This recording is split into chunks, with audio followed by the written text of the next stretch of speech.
పల్లా రాజేశ్వర రెడ్డి గారు ఉన్నారు, మాట్లాడదాం. ముఖ్యమంత్రి ఈరోజు సభలో మాట్లాడుతున్నారు. కేసీఆర్కి ఛాలెంజ్ విసురుతా ఉన్నారు. కృష్ణా జలాలకు సంబంధించినటువంటి చర్చకు సిద్ధమా అనేటువంటి.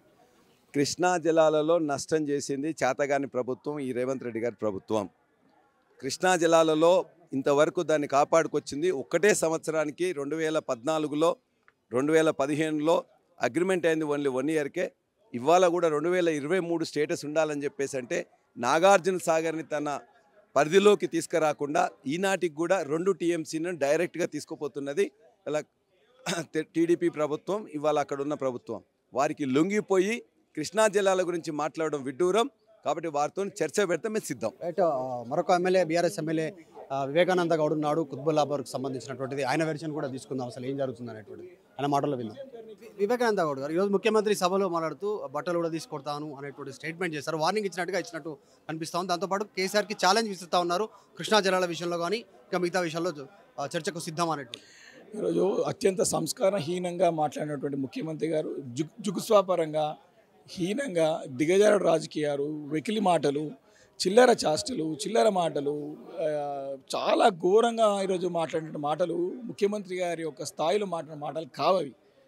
అందుకే ఇలాంటి వారు ఉన్నారు కాబట్టి మా నాయకుడు వారు అవసరం లేదు ఇక్కడికి. సుదీర్ఘమైన రాజకీయ అనుభవాల నాయకుడిని పట్టుకొని మొన్ననేమో మార్చిడికి పోవాలంటాడు, ఈరోజు కూడా అదే మాటలు మాట్లాడతాడు, ఈరోజు కూడా చావును కోరుకుంటాడు. కాబట్టి ఇలాంటి ఒక ముఖ్యమంత్రి ఉండడం ఆ ముఖ్యమంత్రి ఉండడం, ఎమ్మెల్యే ఉండడం కూడా మా దౌర్భాగ్యం, మాకు కర్మ. కాబట్టి ప్రజలందరూ గమనిస్తూ ఉన్నారు. కాబట్టి వారు ఏ అంశం పట్ల అనేది వారికి క్లారిటీ లేదు. ఫస్ట్ ఆఫ్ ఆల్ వారికి సబ్జెక్ట్ లేదు. వారు ఇచ్చిన హామీలు చేయలేకపోతూ ఉన్నారు. వారే రాష్ట్రాన్ని క్యాన్సర్ పేషెంట్తో పోలుస్తూ ఉన్నారు. ఇలాంటి నాయకులు అంటే ఇలాంటి భావాధారితంతో ఉన్నటువంటి నాయకులు ముఖ్యమంత్రిగా ఉండడం వాళ్ళతో ఏం మాట్లాడతాం, ఏం చర్చిస్తాం? వారు ఫిక్స్ అయ్యేస్తారు, వాళ్ళ మైండ్ సెట్ మార్చుకోవాలా. ముఖ్యమంత్రి గారు ఈరోజు ఘోరంగా విఫలమైనారు, పరిపాలన అందించలేకపోతా ఉన్నారు. ఈరోజు విత్ ఇన్ ది పార్టీ కూడా చాలా ప్రేయర్స్ ఉన్నాయి వాళ్ళకి. ఈరోజు మూటలు ఢిల్లీకి మోస్తూ ఉన్నారు. ఇవన్నీ ఎన్నో ఆరోపణలు. మేము కాదు, వారి పార్టీ సొంత పార్టీ నాయకులే, ఎమ్మెల్యేలు, ఎమ్మెల్సీలు చేస్తూ ఉన్న సంగతి చూస్తూ ఉన్నాం.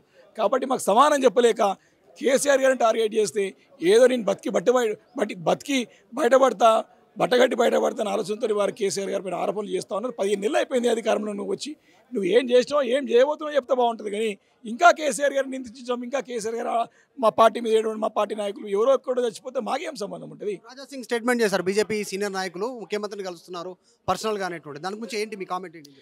ఈరోజు అసెంబ్లీలో చాలా స్పష్టంగా తేటతెల్లం అయిపోయింది. రాజాసింగ్ గారు చేసిన స్టేట్మెంట్ 100% కరెక్ట్ అని మాకు ఈరోజు అర్థమైంది.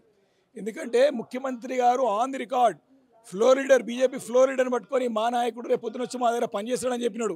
దానికి తోడు బీజేపీ సభ్యుడు లేచి ముఖ్యమంత్రి గారు మాట్లాడి సంతృప్తి చెందలేమని చెప్పినాడు. మళ్ళీ వీరేమో ఢిల్లీ పోతే రూపాయి వస్తలే అని చెప్తాడు ఈయన.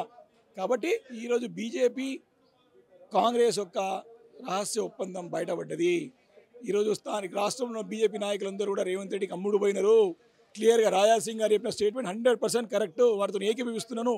ఈరోజు చాలా ఓపెన్గా ఈరోజు రుజువు అయిపోయింది. కాబట్టి వారు అక్కడ ఢిల్లీకి వెళ్ళేసినటువంటి తీసుకురావాల్సిన నిధులు కానివ్వండి, ప్రాజెక్టులని తేలేక ఈ రకంగా ఈరోజు మా పైన ఆరోపణలు చేస్తూ, మా పైన బురద తేలుతూ రాజకీయ పబ్బం గడపడానికి ప్రయత్నం చేస్తూ ఉన్నారు. ఇది ఎమ్మెల్యే వివేకానంద గౌడ్ చెప్తా ఉన్నారు. రాజాసింగ్ చేసినటువంటి స్టేట్మెంట్ పైన మేము ఏకీభవిస్తున్నాం. ఎందుకంటే రాజాసింగ్ చేసినటువంటి స్టేట్మెంట్ ప్రకారమే ఈరోజు అసెంబ్లీలో జరుగుతూ ఉంది. బీజేఎల్పీకి సంబంధించినటువంటి ఒక కీలక నాయకుడిని పట్టుకొని ఈయన మా నాయకుడే నెక్స్ట్ మా దగ్గర వచ్చి పనిచేస్తారనేటువంటి ముఖ్యమంత్రి డైరెక్ట్గా చెప్పడం, దాన్ని బీజేపీ సమర్థించడం చూస్తూ ఉంటే కరెక్ట్గానే అనిపిస్తూ ఉంది. రాజాసింగ్ చెప్పింది జరుగుతుంది అనేటువంటిది, బీజేపీ కాంగ్రెస్ ఒకే లైన్లో పనిచేస్తున్నాయి అనేటువంటిది తేటతెల్లమైంది అసెంబ్లీ వేదికగా అని చెప్తా ఉన్నారు. దాంతోపాటు ముఖ్యమంత్రి వాడుతున్నటువంటి భాష పైన అటు ఎమ్మెల్యే వివేకానంద గౌడ్ కూడా ఆక్షేపణ వ్యక్తం చేస్తూ ఉన్నారు. గతంలో చావును కోరుకున్నారు మాజీ ముఖ్యమంత్రి చావుని, ఇప్పుడు మళ్ళీ అదే రకంగా మాట్లాడుతూ ఉన్నారు. లాంగ్వేజ్ చాలా హద్దులు దాటి మాట్లాడుతున్నటువంటి సిచ్యువేషన్ ఉంది అనేటువంటి కామెంట్ చేస్తూ ఉన్నారు. ప్రపంచంలో ఏ మూల ఏ క్షణం ఏం జరుగుతుందో వేగంగా తెలుసుకోవడానికి తొలి వెలుగు వాట్సాప్ ఛానల్ని ఫాలో చేయండి.